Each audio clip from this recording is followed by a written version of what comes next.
সুপ্রিয় দর্শক, কৃষি শিক্ষা ইউটিউব চ্যানেলের পুরো টিম নিয়ে আজকে আমরা চলে এসেছি নারায়ণগঞ্জ জেলার রূপগঞ্জ উপজেলার সিটি মার্কেট এরিয়াতে। প্রতিনিয়তই নগরায়নের কারণে কমছে কৃষি জমি, আর জীবনের প্রয়োজনে করতে হচ্ছে কৃষিকাজ। কৃষিকাজের বড় একটি অংশ জুড়ে রয়েছে গরু মোটা তাজাকরণ, আর গরুর মৌলিক চাহিদা হচ্ছে সবুজ ঘাস। কৃষি জমি কমে যাওয়াতে সবুজ ঘাস অল্প জমিতে বেশি পরিমাণ উৎপাদন করতে হয়। এই প্রয়োজনীয়তা থেকেই আমাদের কৃষি অধিদপ্তরের বহুদিনের গবেষণার ফসল হিসেবে পেয়েছি নেপিয়ার ঘাস। আজকে আমরা দেখব এই নেপিয়ার ঘাসের রোপণ এবং পরিচর্যার প্রণালী।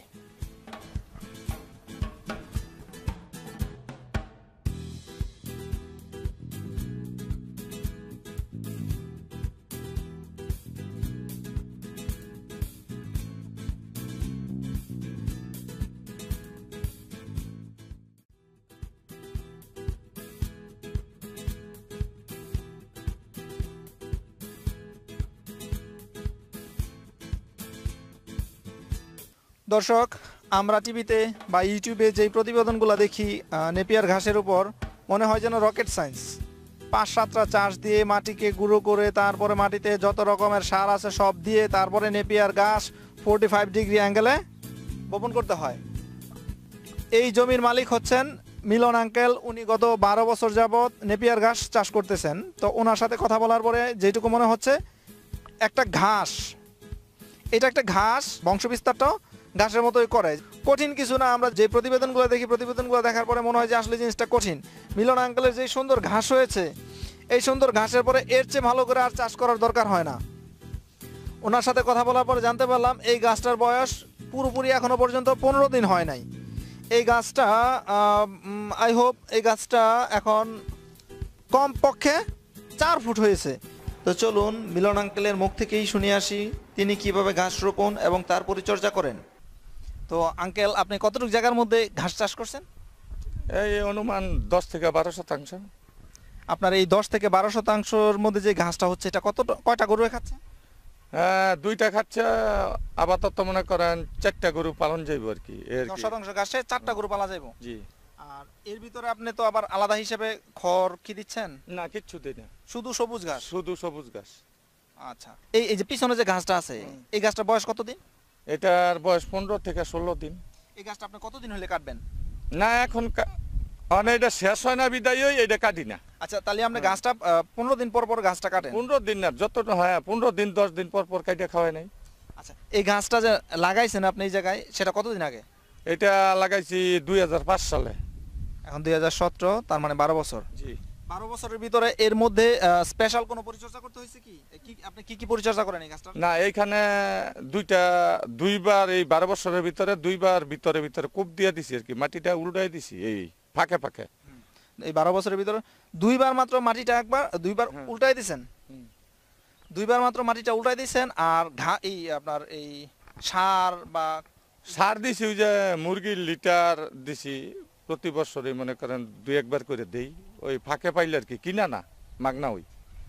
আচ্ছা, এমনিতে আর কোনো সার? যে আমরা কিছুক্ষণ আগে দেখলাম যে আপনি ইউরিয়া সার দিচ্ছেন। হ্যাঁ, ইউরিয়া সার দিছি, মানে ওই যে এখন লিটারটা পাচ্ছি না তো ওই আর কি দেই নাই।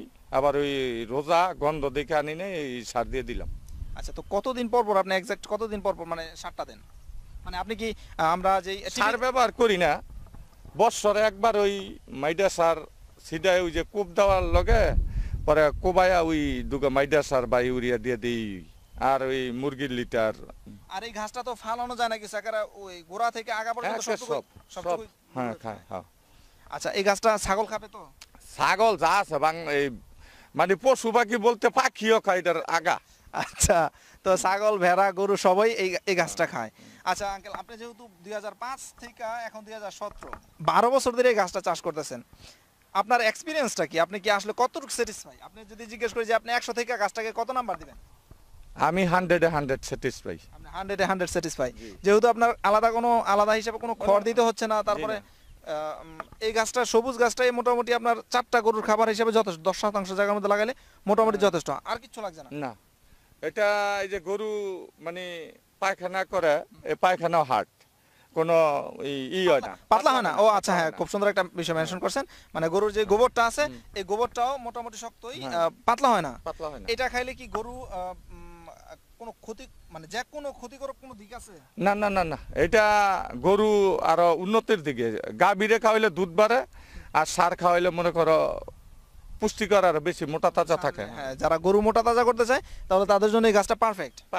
এই গাছটা আমরা চাচ্ছি যে আপনি কিভাবে এই চাষ করতেছেন আমাদের একটু হাতে কলমে দেখাইবেন। মানে একটা ঘাস আপনি লাগাই আমাদের দেখাইবেন যে নতুন হিসেবে, যদি আমি যেমন আমার আব্বা 2টা গরু পালে, নতুন হিসাবে ওইটা যদি ফসল করো সবাই জানে, জমিটা একটা কূপ দিবা, যদি দেখো যে না এটা একটু চাকা বা গুড়া হয় নাই, তার একটা বাড়ি দিয়া খালি একটা করে কূপ দিয়া ইটা লাগাই দিবা। যদি বলো যে শিকড় লাগামু, মোতাও লাগাইতে পারো। আর যদি কও যে না আমি ওই গাছের ডাটাটা বাত্তিটা লাগামু, তো 3টা গিট কাটবা, 2টা গিট মাটির নিচে, একটা গিট উপরে রাখবো, বা একটা গিট মাটির নিচে দিয়ে দিলে হয়। আর কিচ্ছু লাগে না, এটার কোনো নতুন পদ্ধতি নাই।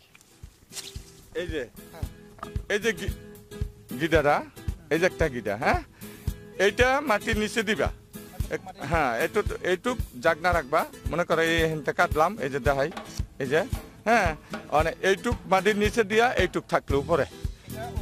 এইটা দেখবা, বাঁকা করতে পারে, খালি মাথাটা বাড়াই থাকলে, কোনো সোজা করলেও নাই, যে কোনো ভাবে। না, এইটা হবে না, এটা হবে না। হ্যাঁ, নিচের 3-4 পিস লাগাইতে পারবা তুমি, 3টা-4টা খন্ড লাগাইতে পারবা একটা গাছের। হ্যাঁ, আমি তোমার ওই যে প্র্যাকটিক্যাল দেখাইতে মনে হয় মোতা আছে, আছে যে কিভাবে যে উঠছে অঙ্কুর গিলাই। আরেকটা কথা, যদি মনে করো এই যে এই মোতাটা লাগামো আমি, হ্যাঁ, তা মনে করো এই যে আমি তোমার দেখাই, এই যে হইছে না, এইটা, এই যে এইটা খালি একটা কুপদা, কোদালটা কুপদা, এটা টেনে গর্ত করে এই যে এমনি বহায়া মাটি দিয়ে থইবা, শেষ হয়ে গেছে, শেষ। এই আসলে এই সিম্পল, আমরা এটা কঠিন করে দেখতেছিলাম।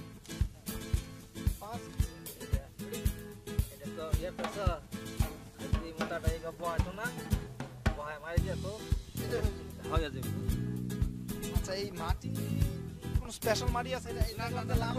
লাল মাটি হইতেছে আর কালো মাটি বেশি, মানে সবচেয়ে ভালো হয় কালো মাটি বা একটু লাল মাটির তো শক্তি কম। সবচেয়ে ভালোটা আসলে কতটুকু ভালো আমি জানি না, বাট আপনার ঘাস দিয়ে আমি রীতিমতো অবাক যে এত সুন্দর ঘাস হয়, তাও নাকি এটা আবার 15 দিনের ঘাস।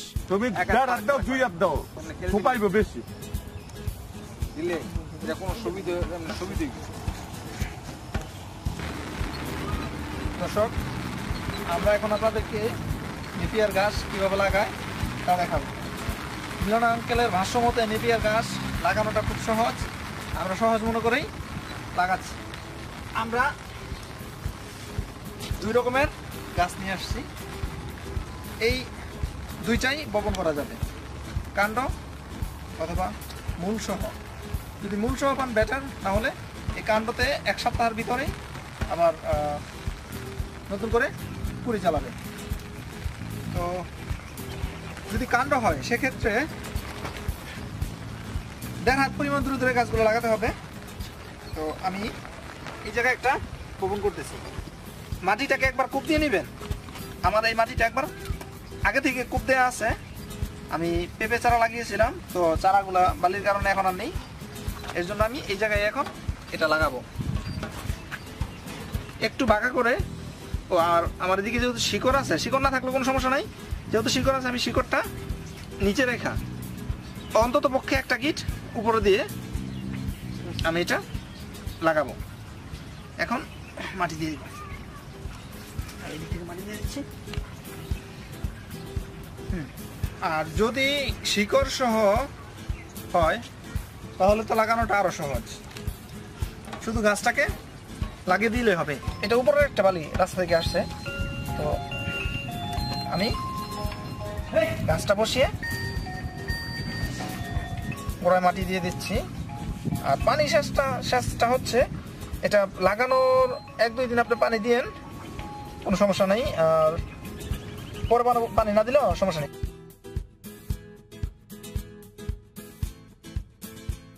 তো আমাদের এই গাছটা বপন শেষ। দর্শক, আমাদের ভিডিওটি কি আপনাদের ভালো লেগেছে?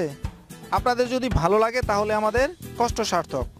আর আপনাদের যদি কোনো মন্তব্য থাকে, মন্তব্য করার জন্য মন্তব্যের একটা বক্স আছে, আপনারা মন্তব্য করুন। ভিডিওটি ভালো লাগলে লাইক করুন, ভিডিওটি আপনার ফ্রেন্ডসদের সাথে শেয়ার করুন। আর আমাদের পরবর্তী ভিডিও আপডেট পেতে চাইলে সাবস্ক্রাইব করুন। ধন্যবাদ।